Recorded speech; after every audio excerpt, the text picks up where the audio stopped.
friends, Dean here with Escape to Gaming. Today I thought I'd kind of ramble on about what it is to be a gamer. There's been so much commotion over, what's a real gamer? These are the true gamers play these kind of games, or they play every game system out there, the handhelds and the Android, iOS games, that kind of thing, which I don't have a lot of. Personally, I'm not a big fan of those. To me, I like, if I'm going to play a game, I want to be home on the couch with a big TV, if I can. They're PC gamers that just love, they don't even care about big TVs, or they'll maybe get a little bit larger monitor, but they'll play at their PC. They still like the controls of the old PC games. They love the shooting with a mouse. I've done them. I played through most of Wolfenstein Return to Castle on the PC version. I just couldn't get into it as much. I found it much more cumbersome for movement and shooting, for me personally. But for those gamers that love it, a lot of them, they love the immersion of the better graphics. You got to admit the graphics are fantastic on the PC. If you're fortunate enough to have a PC that can handle it. I'm kind of a Fred Flintstone in more ways than one, especially with technology. I wouldn't know how to install a graphics card. I can go on YouTube and probably figure it out. I did install RAM in one of my older computers, but I don't know much about it. I don't have the thousands for one of those killer Alienware deals, which I'd kind of like to have. Someday, maybe, who knows, maybe I can get one of those down the road. But my PS4 right now suffices by giving me that great PC-like graphics, and I can just buy a game, plug it in, and it plays. It's very simple. But there are people that, we're the master, PC master race, the PC gamers, they're ones, the real gamers. You've got a whole group of NES gamers that were there from the original. Maybe most of them were probably kids back when they had a lot of these NES or Super NES games back in the early 90s, or maybe they grew up kind of in the late 90s, but they played, a lot of these Super NES games or Nintendo 64 games. And to them, a lot of those Nintendo Mario games and what have you, that's what real gaming is to them. That's like the hallmark of video games in their opinion. Now, when the NES came around, I was older. I had a friend that bought it right away when they had the light guns, and they had Duck Hunt and Donkey Kong. And it was one of my car buddies. We would go over and work on cars on the weekends, and plus he had his Harleys and stuff he worked on. But we'd go spend evenings, we'd, kick back. He had a really cozy den with paneling, and he had this big Sony TV, and he had this first NES system with the light guns and the whole deal. And we had a blast. I was more into it because it was just fun to play with him. It was fun to go and hang out and drink beer and to play these games on his system and his TV. We had good times. I enjoyed them, but I was older. This is, again, I was, probably in my late 20s or, to early 30s when I played those games. So they didn't have, it wasn't like that was a part of my childhood. The Pokemon thing, all that stuff, the Ninja Turtles, I was an adult in my 30s when a lot of that stuff came out, so it has no fascination for me. I can see why a younger generation would like those, and I've been attacked. Oh, I can't believe you don't like NES, you don't like Mario and all this stuff. And if I want to play a driving game, I'll play, a Forza game, or even Ridge Racer or something like that. Those are the games that I enjoyed for driving, but I've never played the Mario Kart games. I have played some Mario games, again, on my friend's Super NES. And I tried them. I just wasn't my thing. I do like platforming. I could see myself liking this. They have this Rayman Legends that I've seen quite a bit of footage of. It does look beautiful. It's a gorgeous game. It's a return to that old style platforming. To me, I like the platforming games like on the PS1. The early Tomb Raiders and Duke Nukem Time to Kill and Land of the Babes were among my favorites. On the Super NES, I had most of the games. I had like Outlander and stuff like that. They're fun. That was like a little Mad Max game, which when I get my Super NES this coming year, or later this year, I'm going to go ahead and I'm going to pick that one up, and some other ones. Kind of a crummy game, but fun. A fun game to play. Quite challenging, actually, parts of it, because the controls are so bad. I think that's what makes it challenging. But those are the games I like with the sim-based games. But back then, I never had my friends, oh, you're not a real gamer. I mean, there wasn't this internet, all this crap, and this tug of war with fanboyism and all that. It didn't exist. It really wasn't there. I started off playing a lot of board games actually even before video games. Lots of chess, checkers, Chinese checkers. Monopoly, Stratego, Risk. Later, and I still have up my attic of my garage, I've got like Waterworks, a wonderful Parker Brothers game where you play with cards, and fascinating game. Some of those are 2 and 3 player games. Let's Make a Deal. I have some other ones that were kind of like a used car lot game from Parker Brothers and Milton Bradley. Still have quite a few games in a box in my garage, and I grew up with those before even Pong. So I mean, I was a gamer even before there were video games, and I played a lot of them. My father was a pastor. We moved around all over the country. I lived in many states on the East Coast and all over California. So when I was younger, until I got out of high school, I traveled quite a bit. And so sometimes I'd only be in a school for 7 or 8 months or a year tops, and I'm in a different school almost every year. So it was hard to make friends and have those consistent friends. That slowed down a little bit, probably in the late 70s, right? In the last couple of years of high school, I was able to make friends and hang on to them for more than a few years because we kind of stayed put. But for quite a while, it was a lot of moving. So I would have to quite often play games by myself. And so the games that required, like Waterworks games where you had to have 2 people playing them, I wasn't able to play those games. Now my sister and I, which we didn't get along very well, we still don't today, but when the planets lined up just right and all the traffic lights hit green before we left the house, she would play games with me and we'd have a blast. So sometimes I'd get her on the good side just to have someone to play a game with. So I wouldn't have all that alone time. I mean, I could actually play Monopoly by myself, and quite often would split it up into 2 different characters, and I try to divide my strategies up completely different amongst, playing 2 sides of the game board. And it worked. I mean, it can be done. It's tricky. Later again, I got much more to, the video. Once I saw the video games and saw that was the direction. Again, it was kind of this futuristic space age thing, video games and all that. That was a big draw for me. And it was easy to attach myself to those and let go of the board games. But throughout the late 60s and the 70s, board games were king, and I played a lot of them. Our family, usually there'd be like one night a week. It's like a Thursday night. We had like a family night, and we usually would play a board game. We had a lot of fun.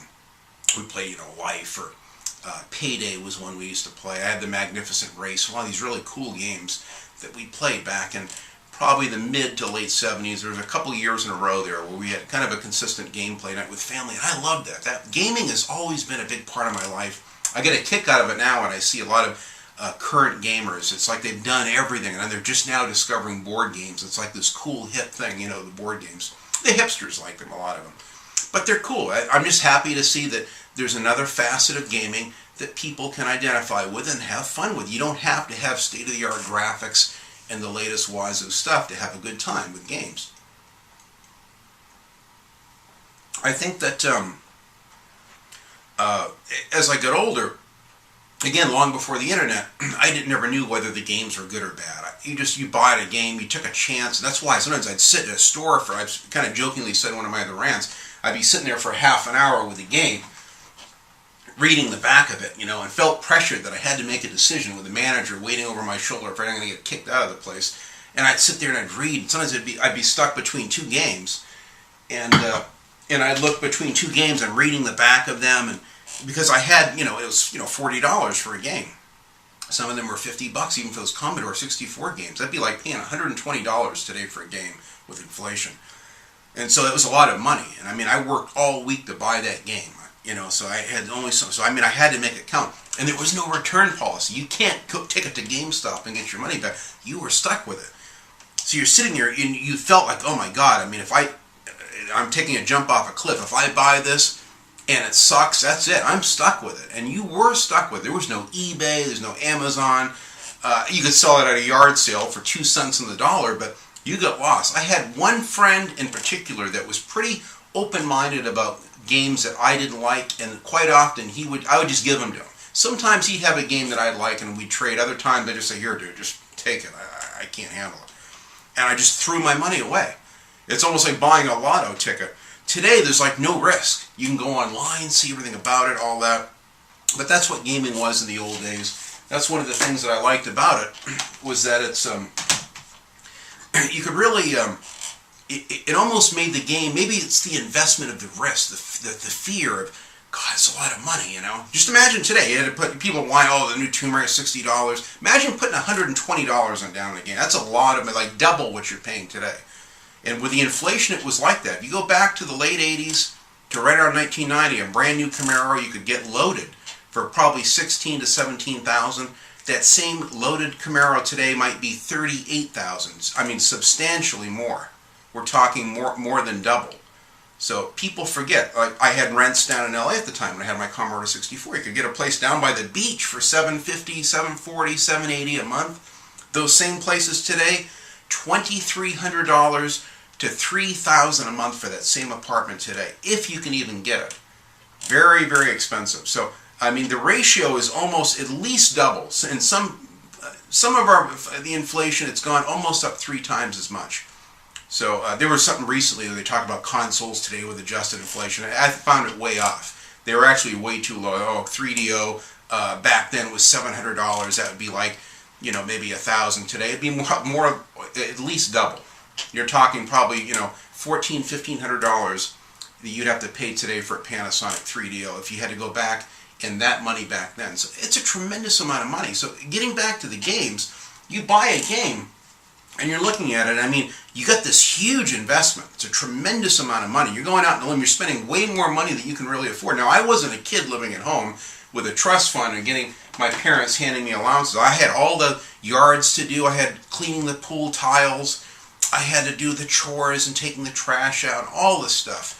But there was no allowance. I mean, I just, Christmas time or my birthday, you might get a gift or two, and that was it. So if I wanted something, I had to go out and, you know, mow lawns and babysitting jobs. And then I had a paper route, which again, like I mentioned before, kind of, you know, gave me the money to go to the arcades before I could actually afford video games. So I was a full-grown adult on my own and struggling. I had an apartment literally with no couch, no bed. I had a mattress. A friend gave me like an air mattress I slept on, and then I had some blankets kind of up in the corner of the wall. I just kind of sit on the floor, and I had like a milk crate with my little 20-inch Mitsubishi TV on it for quite a while before I finally went to Home Depot. They had, back then it was called Home Base, and they had this, you could build these little wood boxes, and I'd paint them black, and I'd set my TV and all my VHS things up on there and stuff. But for years, I never had furniture, and so money was tight. I put it all into my cars. I mean, no pictures on the walls, nothing. I lived down by the beach. I have a nice apartment. I always had a nice car. I had a lot of pride in my cars, and I always had nice ones. And then later, I was even able to have more than one. But my gaming I took very seriously. Movies, you knew. You'd go to the movies, you'd see a movie, and the time it came out on VHS, you know, oh, I want Lethal Weapon. Oh, yeah. Oh, I want Die Hard. You'd buy it day one.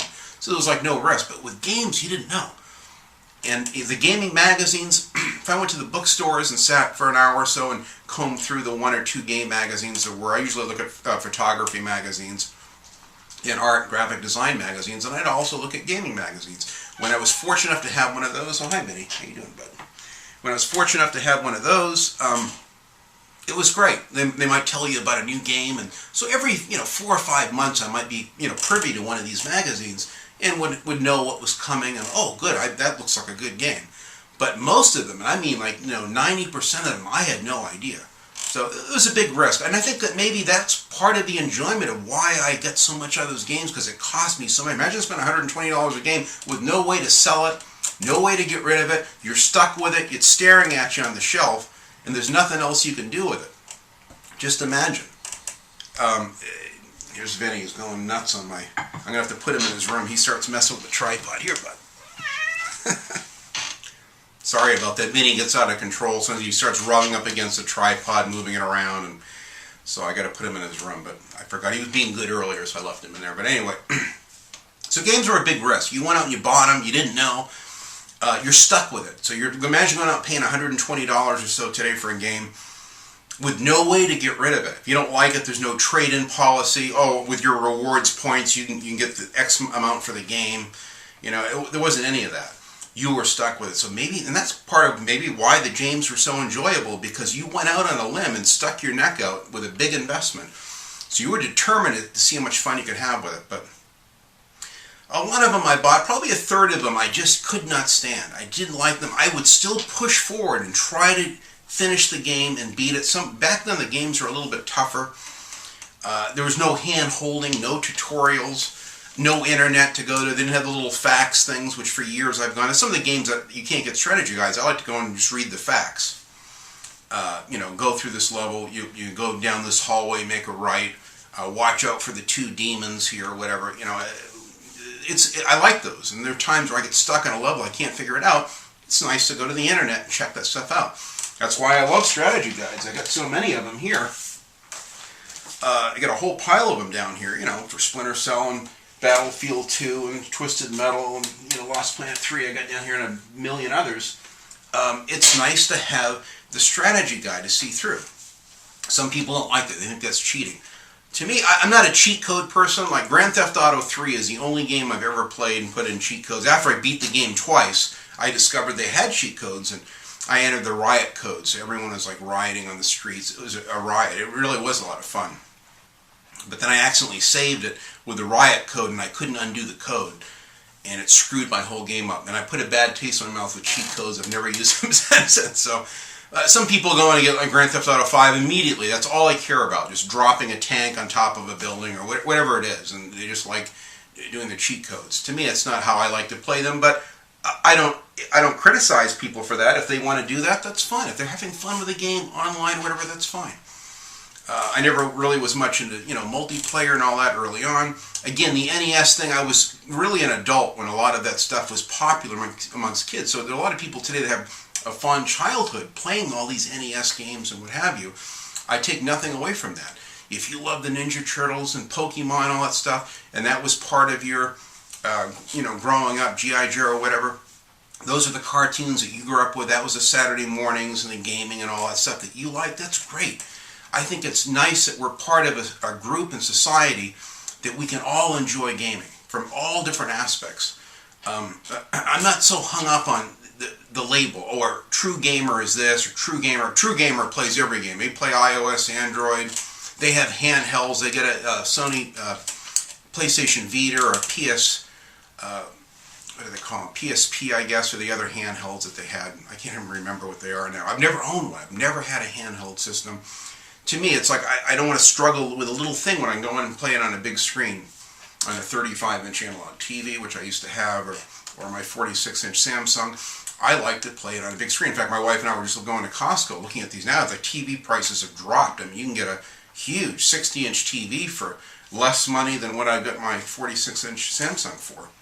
So I'm debating, doing that. And I need to get a smaller TV, which I have in the other room. I'm probably going to put my other TV in my wife's workout room for her, and then I'm going to take the little TV we have in there and put it by my desk where I can use it with a PVR and have my extra Xbox 360 there or whatever, and then play my games and record them right there with everything's closed right with the computer. So I think that's going to be my new way of playing games by my PC and recording them instead of having just the camera filming the actual TV. So that's my goal. Again, that kind of goes hand in hand with when I get my PC. But anyway,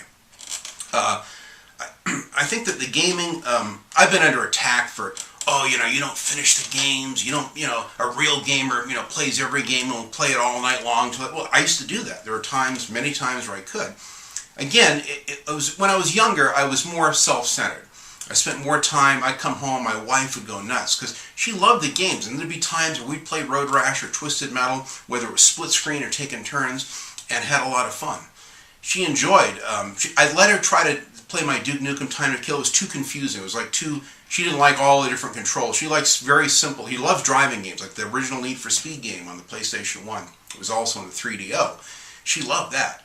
And we couldn't get enough of taking turns playing that. But there was a period in the mid-90s for about 3 years that she'd play a lot of games, and the games were getting more sophisticated, more button combos. She played Primal Fear with me. Or no, it was Primal Rage with the dinosaurs. She loved that one. We played that a lot. That was a lot of fun. But she's not, to her, she likes she has some games. She plays Words with Friends now. And for a while, she was into the Farmville years ago and all that. A lot of those Caféville or whatever they were, these little games on Facebook. She liked that. That was kind of her idea of gaming. She likes to watch me play them, and she's entertained. In fact, recently, I had my nephew over here on New Year's Eve and his dad, and we had a blast playing games. In fact, I played through about half, or maybe a little more than half, of Battlefield. What was it right here? I got it. Battlefield 4. Man, this game was fantastic. By the way, great graphics. Everyone's like, "Yeah, it's meh." This game kicks ass. I can't believe how much fun and how incredible the graphics are in this game. I'm really enjoying this. I got kind of stuck in one level and took a break from it.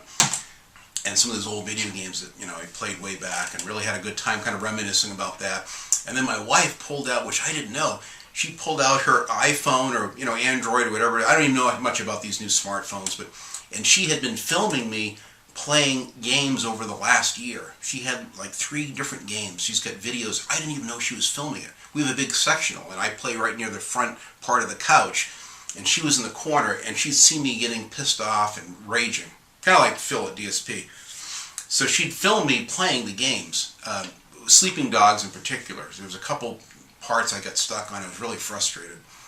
And it's so funny. She was showing my nephew and my friend, my old roommate, the footage on her phone of me pissed off and raging, and then she'd pan back and forth from the screen to me, and it was just hilarious. I didn't even know she did. I said, "God, for the love of God, don't put that on Facebook, or don't put that." "Oh, I'm just saving these because I find them amusing. Every now and then I like to look at them, get a kick out of them." So that was kind of my surprise over the years. It was like pretty entertaining. I don't know that I would show them. I may set up this camera and tripod and film me playing some games. There might be a way that I can get all of it in there where you can see me actually playing the game and raging or whatever. It might be entertaining. I'm contemplating doing that. But it did bring back a lot of memories about us as roommates and some of the earliest. Back then, I had the Super NES and all that. It was a lot of good times. But, I mean, and my nephew, he's born in '87. So the games, he grew up with the Ninja Turtles and Pokemon, had a huge collection of Pokemon cards. So the games he likes are different from the games I like. And that's fine. I think there's nothing wrong with that. Those are certain types of games that he really likes. We like a lot of the same games. He likes all the Battlefields and Call of Duties. In fact, I just recently bought, over the weekend, my nephew gave me a gift card for $30 at GameStop, and I bought Modern Warfare, the first one, Call of Duty 4, and then Modern Warfare 2. And I'll probably eventually get 3. Because everyone's raved about, "Oh God, you got to read the story on this." So I've already played the first few levels of Call of Duty 4 over the weekend and really enjoyed it. I can see why people like this game. Now, ironically, with this one at least, I played all of the maps in split screen. I had this game over a year ago, and my nephew and I had played every single map in split screen, every map in World at War. I even downloaded additional maps. So when my nephews would come over, and I got 3 of them, we would take turns and we'd do the split screen. It had a tremendous amount of fun. I mean, hours, 5-6 hours at a pop of just split screen on the couch with Call of Duty. So that's my experience with those Call of Duty games. I also what was the other game I got? I got, Fallout 3, the Game of the Year edition. But it was so badly scratched, the game wouldn't install on my Xbox 360, so I had to take it back to GameStop. They gave me a refund. And I ordered a brand new one online, which will be coming soon, which I'm dying to play. Now that I had started a few levels into Fallout 3, and I'm anxious to get back to that one. That looks like a great game. That'll be something I'll play later on in the year after I finish some of my other games, which I'm working on. So, everyone has their idea of what they like, and I take nothing away from that. If you like those little handheld games, those Android games, that's great. A lot of people love to have the handhelds. They like to have one of each system. In a perfect world, it's great. If I thought that I could, rationalize spending an extra $500 for an Xbox One and didn't have the issues that I have with the Kinect, I would probably go ahead and get it. But for what? I mean, I can play the same games. I can play, Need for Speed Rivals with actually better graphics on my PS4. And the same thing, my wife just got me this, where is it here? Call of Duty Ghost, which I haven't even put in yet. It's got a heavy install, almost, 49 gigabytes, jeez. So I'm dying to play this, and I think that's going to be a great game. But I'm happy to play it on my PlayStation 4 with, even better graphics. So I'm not really into the Titanfall. The Forza 5 looks good, but I don't like the Drivatar thing. I'm not crazy about that at all. But for those that want it, that are fascinated with those exclusives on that system, in a perfect world, if money was no object, yeah, why not have an Xbox One? And down the road, like I said, to make a cheaper one that's streamlined, and there's something that, like the new Crackdown game or something that I just have to have, the exclusive will come to where I'll probably have to have that system. but I can wait. And even if another year or so, it doesn't matter. I mean, I got my PS3 just a couple years ago when Twisted Metal came out in 2010. And I'm just now kind of catching up on the old PS3 games. I'm kind of new to the PS3. But I had the Xbox, 360 for years before I even had that. It may be the same, kind of the flip-flop of that with this other one. So, and I have people, a real gamer has all the systems and all this stuff. I mean, I get so tired of that stuff. Ironically, some of the people that have attacked me for not playing all the games and finishing them, some of them will even play every game on easy. That's how they think that the games should be played. I go, well, why? Just out of curiosity. I said, no problem. If you play it on easy, that's fine. I'm just curious. Why do you put them on easy? I don't like the challenge. I just don't like being annoyed and agitated when I can't get through a level. I play games for fun. And he wants, more of a cinematic experience. He just wants to kind of get through the game and get done with it, get on to the next one. Sometimes, these gamers, I've seen them that literally got by a game like, Tomb Raider in one day, and within 24 hours they beat it, they're on to the next one. Again, some of them live at home, they don't have their heavy responsibilities or jobs, they can put in that kind of time. And there was a time where I did that. I've always had a job. It's always, back then I made the time. I put more time into it, but like I said, at the cost of my marriage. My wife and I eventually, near the late 90s, had some real marital problems because I had too many friends coming over playing games. They wouldn't leave. Quite often, she's like hinting, like, are these guys going to leave or what, Hey, can't you see we're playing a game here? That was it. And the next day, I wondered why I got the cold shoulder, and sometimes it would last more than a day or so. So it took me a while. It wasn't really until the PS2 came around that I finally realized I have to marshal my time, and I have to be responsible and spend time with my wife. Maybe she doesn't want to sit and watch me game every single night. Maybe she wants to watch some TV shows. So this is the same dynamic that I'm struggling with now. So my new goal is I'm spending time each day trying to put in at least an hour or 2 hours of gaming minimum every single day. Some of you say, oh, it's like nothing. It's an hour of gaming. But if I did that every single week, I'd have, 7 or 8, 10 hours a week. I could finish a game a week. So that's what my New Year's resolution is time management. It's worked out great. I've been I'm getting through, half or more than half of Battlefield 4, which is awesome, by the way. I really enjoy that. And I'm kind of going back, kind of a retrospective thing, and I'm really enjoying this Call of Duty 4, Modern Warfare. It's really good. So I'm really enjoying that. I'm going to kind of alternating. I still have The Last of Us, and I'm mired down on that one. I'm waiting, which I'm hoping to have some more time off here again. I've been working on a new website for my painting business. I've just designed 6 new ads, which I'm running on Craigslist, from the composed of 24 pictures and different pictures on each one. So I'm working on a whole lot of business stuff right now for the new year, really getting streamlined, getting a nice, tight system down. So now I've got the house out of the way and all that, and I'm looking forward to new goals. So gaming's a big part of that, but I'm still having to work. I thought I was going to have a week off to play through The Last of Us. It didn't even materialize. I had like 2 days off, that's it. So I've been jumping back and forth between this air conflicts, Vietnam, and The Last of Us. I barely get into The Last of Us, and I'm very frustrated because I want to get in more of that game. But it is what it is. I hop around. Some gamers, like my nephew, he won't hop around. He'll play a game. In fact, I just bought him. In fact, I gave him my Tomb Raider game when he was here for New Year's, because I have the whole code and have it installed on my hard drive. Especially knowing, since I'm getting the new PS4 Definitive Edition, I said, well, I'm not going to need this here, bud. You'll really enjoy this. He'll take that game home, and he won't touch any other game until he beats that game. That's the way he is. Now, Tomb Raider, I did that, actually. I liked it so much. I think I got like 650 gamer score on it. Beat it all the way through. Found every collectible. Got a pretty decent achievement score on it, and really enjoyed it. Anxious to play it again. But it doesn't always work for me. I hop around a lot with ADD. I like to get a smorgasbord and try a little. Put this in for 2 hours, put that in for 3 hours, whatever.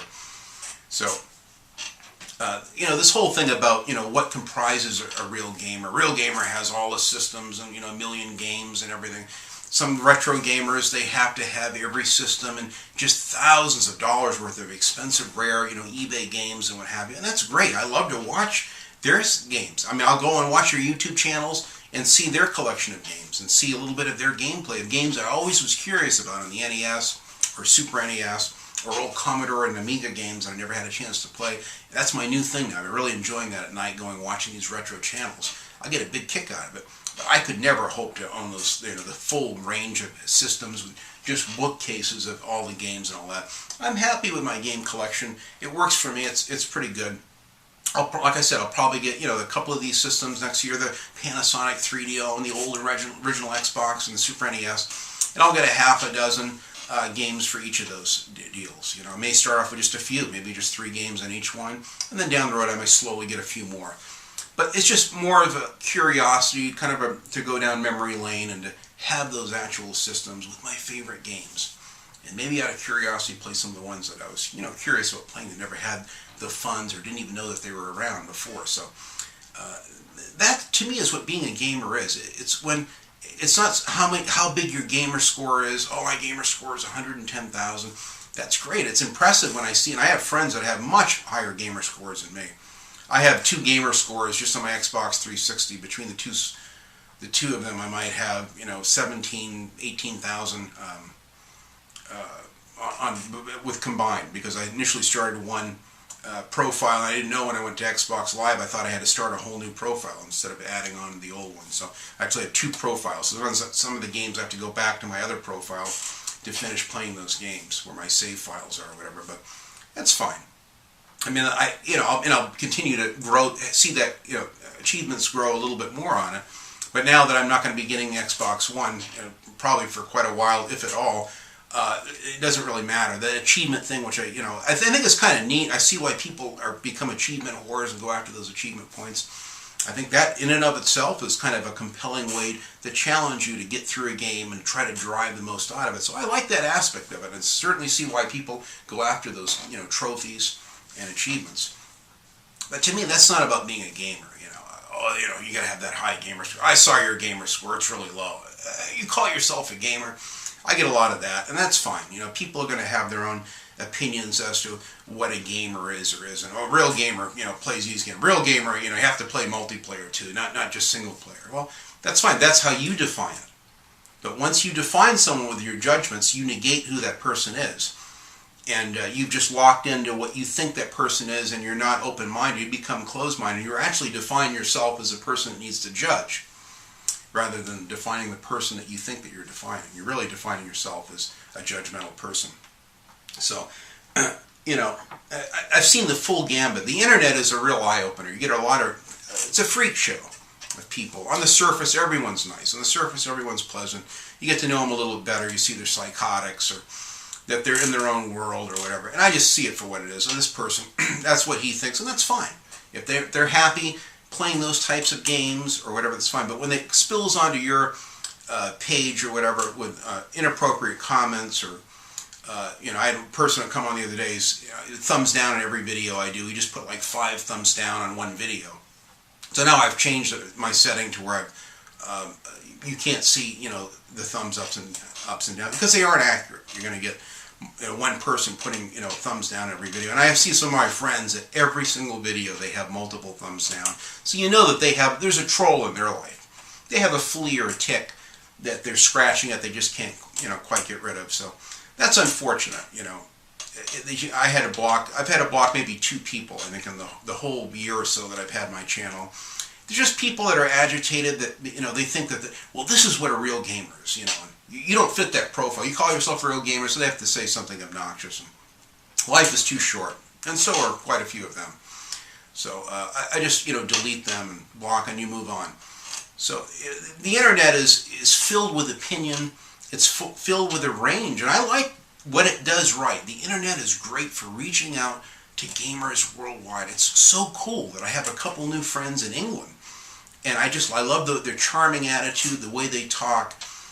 They're very civilized in the way they approach certain topics, and especially with games. And I find it very refreshing. I like other ones down in Australia that are very just say what's on their mind, very straightforward. I can certainly appreciate the brutal honesty in that. Lots of good friends in America that I like conversing with. Sometimes they'll comment back, sometimes they won't, but I enjoy YouTube, and I enjoy the gaming community as a whole. It's wonderful. There's so many great people that offer so much, that have so much to give. And to me, that's what the gaming thing is really about. It's not about gamer scores or, oh, dude, you didn't even finish those games. You're not a real gamer. That's crazy. If you think about the games, if it's something that's a big part of your life, that's all that matters. You know, I got new friends that I'm into cars, as many of you know. I've had, in fact, this little Malibu makes the 87th car that I've owned. I mean, I've spent a disproportionate amount of money on these cars and collecting them. I can't do it anymore. Part of it's I don't have the income, and I just wasted too much money. My wife went without a house for years. We rented. We always had nice apartments and houses that I'd rent, but I put all my money into my cars. I was kind of self-centered in that respect, and we had a serious meeting of the minds over that. And I said, you know, and I sold my car collection and got rid of it because it was just very costly. In fact, we lived off the money for a couple of years just from some of those muscle cars are worth now. But, you know, I still have friends in the car club and on Facebook and what have you. And it's very similar to gaming. There's some of them that they have their own idea of what a car guy is. And they're just diehard Chevy guys. Oh, Dodge is crap, you know, and they have the little stickers of the guy shitting on a Dodge logo or whatever, pissing on it, you know. That's their thing. To me, it's juvenile. I see the same thing in gaming. They're just kids. They're just punks. I have one friend of mine, he's a younger car guy, and he likes the muscle cars. In fact, he has a nice Charger, an older one, but he wants to get like a 69. But he also has one of these little Fast and Furious Acuras with the wings and lowered with the rims and everything on it. He likes those tuner imports, and he's excited. So when he gets some new gadget for his car, he posts pictures, I give him a thumbs up. Yeah, so that's cool. He's a car guy.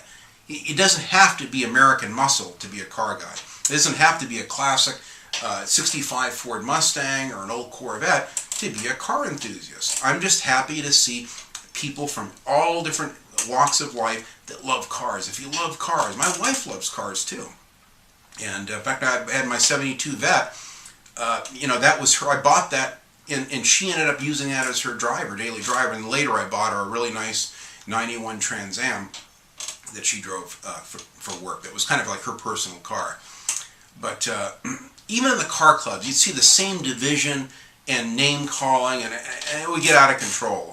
You know, there's always someone that thinks that, well, a real car guy, you know, has this, and these guys would come in with their trailered cars that they've got, you know, between $70,000 and $150,000 in the cars. It might as well just pull out whoever has the fattest wallet wins, because that's what it boils down to. So my cars, I never had that kind of money. They looked really shiny and waxed, but under the hood they were clean. But I didn't have all the chrome and the billet and stuff. A few of my cars did. There were a couple I put a lot of money into, but they could never reach that, you know, frame-off restoration quality of some of the other cars, especially my Corvette. I had like 19 grand on that 72 Corvette. A tremendous amount of money. I had a lot of games with that. But it would still lose, as perfect as it looked. I'd take it to the car shows, but there'd be another guy that took a Vet all the way off to the frame, and you just look at it like, my God, it looks like it rolled right off the factory. I mean, it's absolutely perfect. So you could never compete. So I learned early on, not just with gaming, but with everything, that there's always someone with a big shot opinion, with a loud mouth. Well, we're the real car guys, you know. We're the real Corvette guys, or we're the real Ford Mustang guys, or whatever. I mean, some other guy, he couldn't afford a Mustang. All he could afford was a Ford Maverick or a little Ford Falcon or something. But he liked to hang out with the other guys that had the Mustangs because he loves cars. To me, does it make him any less of a car guy because he can't afford those cars, or because he doesn't have those cars and can't put the time into them that the other guys can? Of course not. The same thing with games. And I think that that's where we should have less trolling this year. The new year ahead, I'd like to see a more friendlier community of gaming and comments. I think everyone, even Adam Sessler, a lot of people, Rev3 Games, Terralong, a lot of people are getting really worn out on just the heavy trolling. You'll see it, of course, on IGM and GameSpot, and even on Rev3 Games now. Just tremendous amount of trolling. And it's a new generation of youngsters growing up. A lot of them, their parents, they didn't instill any values at all in them. You know, I had a lot of old-fashioned conservative values kind of pounded into me literally when I was younger. So I've kind of hung on to those things. I try to be a little bit more diplomatic in how I dealt with my own daughter and gave her freedom to choose for herself. I was fairly strict with a few things, but I let her evolve on her, and I'm proud of her. She's doing very well, and she's actually returned to some of those conservative values that I raised her with. But it's the same thing with gaming. I don't see why there has to be such a negative thing with games. Why there has to be the name calling and the judgmental behavior and all that stuff. gamers are gamers. If you love games, if you find yourself thinking about them throughout the day, if you get excited the minute you see your console fire up and that game start, that's what gaming's all about. It doesn't matter whether you play it 8 hours straight that night or you just put 90 minutes in. It's about the fun that you have when you play it, that you make do with what you have, that you're happy with the games that you have, that you derive as much out of them as you can. That to me is a hallmark of what a true gamer is it someone that's passionate about games, someone that's passionate about others that like games, someone that can get excited when their friends have a vlog or a channel update. Some of them are incredibly long, some are short. I like them all. I enjoy them. That's all part of gaming. Like I said, the line is now blurring with a lot of the YouTube stuff as much as gaming. Sometimes I'm too tired to play a game, but I'll go on and watch a couple hours of YouTube video. And then I'll get behind a few days on my friends' YouTube videos, and I'll just take one night and maybe spend 3 hours just catching up on all the videos. It's so fun, and it's almost like almost like kind of a box set thing. I may not watch their channel for a whole week, but I'll wait until they accumulate a whole bunch of videos, and I'll sit and watch them all at once. It's kind of fun, and you kind of see how they've changed over the weeks. Oh, look! Oh, I see he's playing this now. Oh, you really enjoy that. That's great. So that's why I get excited. A friend of mine just, he's playing the camera. He's playing this XCOM Declassified. And he's loving it, and it makes me happy. It's a game. It's kind of an understated, under the radar game. A lot of people didn't like it. The quote jaded gamers that didn't care for that game. But I'm happy to see that he likes it, and he's even shocked. God, I can't see where all the hate's coming from, and that's unfortunate. I like to see more positive attitude towards games, but again, what I want to see doesn't always matter. So, but that's what gaming is to me. That really is what this whole rant's about. Is that it's the time that you invest in it is important, but I think it's your attitude towards the gaming, towards your friends' gaming, towards the new games, the excitement you have over stuff that's new, that's coming. I mean, I'm really excited about this new Mad Max game. So many others. This Thief game looks good. I don't know too much. I never played the original Thief, but it looks very, very good. I can imagine how it's going to look and play on the PS4. It'll be amazing. The Wolfenstein: The New Order, that to me is my cup of tea. Big, heavy-duty, single-player FPS game is going to be right. I'll just be in absolute paradise. That's probably one that I'll probably play all the way through within a week, the first week that I get it. I can't put in the time and blow through them. Now, I've done a couple of these midnight launch deals, and I'm just so much older now and tired. I can't stay up all night after I get the game and then play it. I'll maybe play an hour, hour and a half just to do an impressions video, and that's it. I'm wiped out.